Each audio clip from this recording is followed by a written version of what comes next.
Konsep pengendalian intern terdiri dari A. Pengendalian intern atau internal control. Pengendalian intern adalah rencana organisasi dan metode yang digunakan untuk menjaga atau melindungi aktiva, menghasilkan informasi yang akurat dan dapat dipercaya, memperbaiki efisiensi, dan untuk mendorong ditaatinya kebijakan manajemen antara sebuah tujuan dengan tujuan lainnya. B. Pengendalian manajemen atau manajemen kontrol, yaitu dengan memiliki karakteristik merupakan bagian yang integral dari tanggung jawab manajemen, dirancang untuk mengurangi terjadinya berbagai kesalahan dan untuk mencapai tujuan organisasi, dan berorientasi kepada personil dan mencoba membantu karyawan mencapai tujuan organisasi dengan mengikuti kebijakan organisasi. C. Pengendalian administrasi atau administrative control. Pengendalian administrasi adalah pengendalian yang menjamin efisiensi operasional dan ketaatan kebijakan manajemen. D. Pengendalian akuntansi atau accounting control. Pengendalian akuntansi adalah pengendalian yang tujuan membantu menjaga aktiva dan menjamin akurasi serta daya andal catatan keuangan perusahaan. 1. Klasifikasi pengendalian intern. Menurut tujuannya, A. Pengendalian preventif, dimaksudkan untuk mencegah masalah sebelum masalah tersebut terjadi. B. Pengendalian detektif, untuk menemukan masalah segera setelah masalah tersebut terjadi. C. Pengendalian korektif, dimaksudkan untuk memecahkan masalah yang ditemukan oleh pengendalian detektif. Menurut waktu pelaksanaannya, A. Pengendalian umpan balik adalah pengendalian yang masuk dalam kelompok pengendalian detektif, karena jenis pengawasan ini mengukur sebuah proses dan menyesuaikan apabila terjadi penyimpangan dari rencana semula. B. Pengendalian dini adalah pengendalian yang termasuk dalam kelompok pengendalian preventif, karena jenis ini memonitor proses dan input untuk memprediksi kemungkinan masalah yang akan terjadi. Menurut objek yang dikendalikan, A. Pengawasan umum, yaitu pengawasan yang dirancang untuk menjamin bahwa lingkungan pengawasan organisasi mantap dan dikelola untuk meningkatkan efektivitas pengawasan aplikasi. B. Pengawasan kontrol, yaitu pengawasan yang digunakan untuk mencegah, mendeteksi, dan membetulkan kesalahan transaksi saat transaksi tersebut diproses.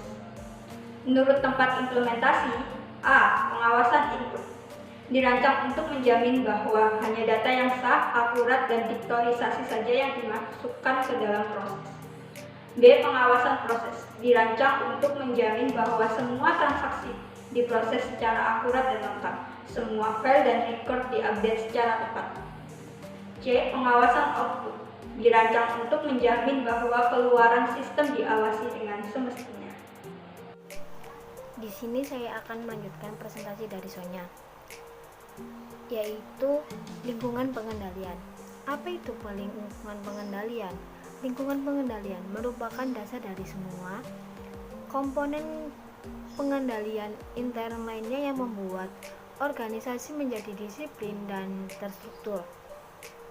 Lingkungan pengendalian mencakup suasana organisasi dan sikap manajemen serta karyawan terhadap pentingnya pengendalian dalam organisasi. Faktor-faktor dalam lingkungan pengendalian ada filosofi dan operasi manajemen, struktur organisasi, komite audit, metode penetapan wewenang dan tanggung jawab, dan yang terakhir ada pengaruh eksternal. Aktivitas pengendalian. Aktivitas pengendalian adalah kebijakan yang memberikan jaminan cukup bahwa tujuan pengendalian manajemen dicapai. Umumnya, aktivitas pengendalian dapat dikelompokkan menjadi 5, yakni yang pertama, ada otoritas yang tepat terhadap aktivitas dan transaksi. Yang kedua, ada pemisahan tugas. Yang ketiga, ada perencanaan dan menggunakan dokumen dan catatan yang memadai. Yang keempat, ada pengecekan independen terhadap kinerja. Dan yang kelima, ada perlindungan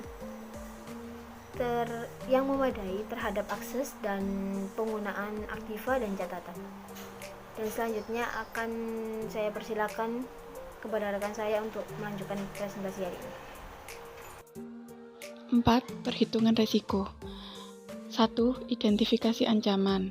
Perusahaan harus mengidentifikasi berbagai ancaman yang dihadapinya. 2. Estimasi resiko. Berbagai ancaman menyebabkan resiko yang lebih besar karena kemungkinan terjadinya sangat besar. 3. Estimasi kerugian. Kerugian karena tindakan yang tidak disengaja bervariasi, mulai dari kerugian kecil hingga kerugian besar, tergantung pada sifat kesalahan yang terjadi dan berapa lama terjadinya. 4. Identifikasi pengendalian. Dalam penilaian manfaat setiap prosedur pengendalian, manajemen harus mempertimbangkan efektivitas dan ketepatan waktunya. 5. Estimasi manfaat dan pengorbanan. Dalam proses pengukuran manfaat dan pengukuran pengorbanan umumnya lebih mudah dihitung secara kuantitatif. 6. Menentukan efektivitas manfaat pengorbanan. Setelah mengestimasi manfaat dan pengorbanan, manajemen menentukan apakah pengorbanan untuk melaksanakan sebuah aktivitas pengendalian sebanding dengan manfaat yang diperolehnya.